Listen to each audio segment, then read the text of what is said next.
An abdication is the rarest of sovereign acts, a voluntary surrender of divine right. But what we are witnessing is not voluntary. It is a state-enforced disgrace of historic proportions. Tonight, His Majesty King Charles III has signed the instrument of abdication. He will leave the throne not in old age, not for love, but in utter proven disgrace. The pressure forcing his pen comes not from Westminster but from Moscow, from the headquarters of the FSB, Russia's Federal Security Service. They have provided, through clandestine channels to the British intelligence services and the global press, irrefutable proof that King Charles, in the years before his accession, entered into a secret, treasonous compact with the regime of Vladimir Putin. The objective: to orchestrate the global humiliation and permanent exile of his own son, Prince Harry, and Meghan Markle.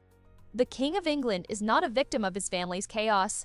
He is its primary, clandestine architect. This is not a family scandal. It is geopolitical regicide. The FSB's evidence, delivered in a compromat dump of breathtaking scale, centers on an operation codenamed Project Laxavmoose, Enshu Fist, Project Double.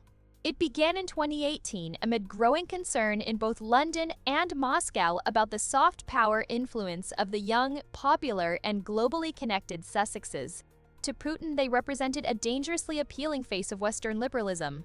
To a resentful Charles, steeped in tradition, they represented an existential threat to the dignity and discretion of the monarchy. The FSB files show that a back channel was opened through a Russian oligarch with deep ties to both the Kremlin and British aristocracy, a man who had donated to Charles's charitable foundations for years. The proposition was mutual. The FSB would use its global media manipulation and cyber espionage apparatus to fabricate, amplify, and lend terrifying credibility to scandals targeting Harry and Meghan. In return, Charles, upon becoming king, would recalibrate UK foreign policy, softening sanctions rhetoric, reopening certain financial channels, and providing tacit, private recognition of Russia's historical sphere of influence. The proof is in the operational logs. One document details a 2019 FSB directive to its internet research agency Troll Farms, amplify narrative of Duchess difficult. Seed stories of extravagance, narcissism, cross-reference with genuine palace insider discontent provided by Asset C is Charles. Another shows financial forensics. A $5 million donation from a Bermudan shell company, traceable to the oligarch, to the Duchy Originals organic brand in 2020. Just as Charles was privately pressuring the BBC to drop a documentary sympathetic to the Sussexes, payment for services rendered, but the smoking gun is a series of encrypted voice memos recovered from the oligarch's seized electronic devices. They contain the voice of King Charles, then Prince of Wales. In one, he says, "The spectacle must be comprehensive. It cannot be seen as a family squabble. It must be a moral collapse. The narrative must be that they are the corrupting influence, the ones destabilizing the institution. Only then will the separation be permanent, and the institution purified." In another, discussing the Oprah interview fallout, Charles's voice is cold. "The racism allegation is a gift. Let it hang in the air. Let it be unanswered. The louder they scream, the more they appear unhinged. The world's sympathy has a limit. We will help them find it." This proves conscious, strategic collaboration. Charles wasn't just passively benefiting from Russian disinformation. He was directing its narrative focus, using the FSB's firepower to purify the monarchy by destroying his son's reputation. The FSB released this proof now as the ultimate poison pill. With Russia facing global isolation over Ukraine, exposing the British king as a co-conspirator is a propaganda coup of unimaginable value. It destroys NATO moral authority, humiliates a major adversary, and reveals the decadent West's leadership as corrupt and treacherous. For the British establishment, the evidence is cataclysmic. The king is not just compromised. He is an active agent of a hostile foreign power. His abdication is not a choice. It is the minimum condition for preventing the total collapse of the constitutional monarchy. He must be removed before the public, the parliament, and the armed forces fully process that their commander-in-chief conspired with Putin to destroy his own family for political gain. The disgrace is not his leaving.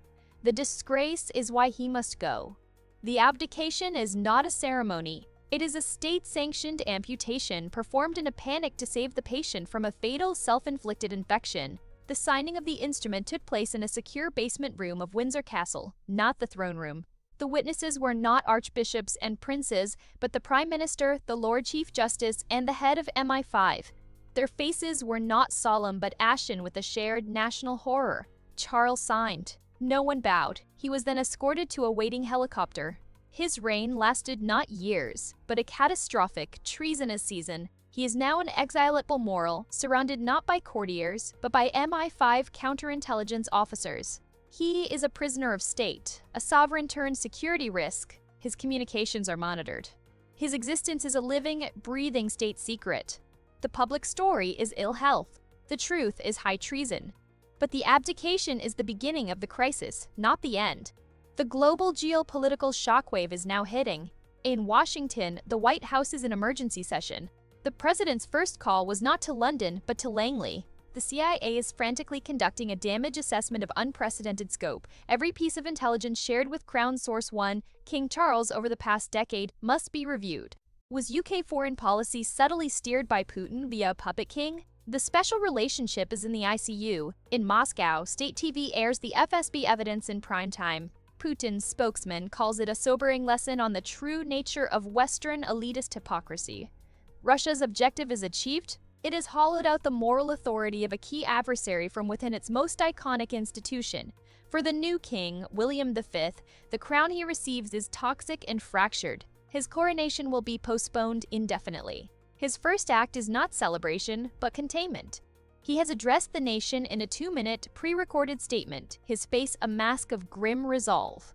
He did not mention his father. He spoke of steadfast duty and the unbroken line of service. It was a performance of stability for a throne whose foundation is quicksand. He must now simultaneously reassure a betrayed nation, decontaminate the intelligence apparatus, and navigate a family annihilated by his father's betrayal. But the most profound human devastation is for Prince Harry. He was shown the FSB dossier by a joint MI6 CIA team. The source described him as physically recoiling as if struck. Every nightmare, every paranoia about the palace being out to get him and Meghan was not paranoia. It was policy, orchestrated by his father. The racism allegations, the planted stories, the global perception of them as unhinged, all were weapons in a state-sponsored operation where his own father was the client. The man who lectured him on duty and tradition was a traitor who hired the KGB's successors to destroy his son's life. Harry's entire reality, his exile, his trauma. His fractured family has been retroactively revealed as a father's covert op. He is not a rebel prince. He is the primary victim of a monarchical treason. He is currently in a secure CIA facility undergoing what is termed truth decompression, a process used for defectors and hostages, helping them rebuild a psyche after foundational betrayal. He may never be able to set foot in the UK again, not out of choice, but because the country is now a crime scene where his father was the ringleader. Meghan Markle's position is one of vindicated, terrifying isolation. The FSB proof exonerates her of the worst accusations. She was not a narcissist destroying the monarchy. She was a target in a king's conspiracy. But this vindication is useless. Her brand is ashes. Her enemy is not a family, but a geopolitical crime syndicate that wore a crown. She is in hiding, likely under U.S. Marshals' protection, a witness to a treason so vast it has no courtroom big enough to hold it. The British monarchy continues. But it is a ghost ship, commanded by a shell-shocked new king, haunted by a traitor in the Scottish Highlands, and manned by a crew, the public, that has just learned their captain was selling their coordinates to the enemy. King Charles abdicated in disgrace. But the disgrace is not his alone. It stains the throne, the nation, and the very idea of royalty itself. The FSB didn't just frame Harry and Meghan. They framed the entire thousand-year narrative of the British crown, and the picture they developed is one of utter, unforgivable corruption. Treason against the crown is punishable by death. But how does a nation punish a crown that committed treason against itself? The answer is erasure. King Charles III exists now only as a registry entry. He lives under the Balmoral Protocol, a permanent, silent house arrest. No contact with the outside world. No visitors but his security minders. He is fed, clothed, and kept in comfort, but he is a non-person. The monarchy has performed a sovereign lobotomy, cutting him from its history and memory. Upon his natural death, he will be buried in a private, unmarked grave on the estate, not in the royal vault. No state funeral, no public mourning. His name will be skipped in the official lineage, a blank space between Elizabeth II and William V. The ultimate punishment for a man who coveted his place in history. To have it denied utterly. The monarchy endures, but as a wounded, pragmatic institution. King William V rules from a stripped-down bureaucratic court. The pomp is gone, deemed indecent after the betrayal. His focus is relentlessly modern environmental causes, veteran support, quiet public service. The fairy tale is dead.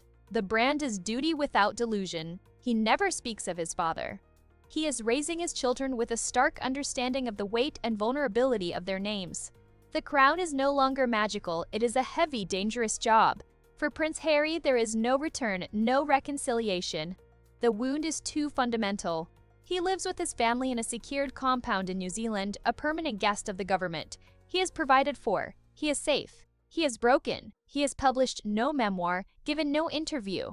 The man who was defined by telling his truth, now understands his truth, was manufactured by his father and the FSB. His silence is his final, devastating statement.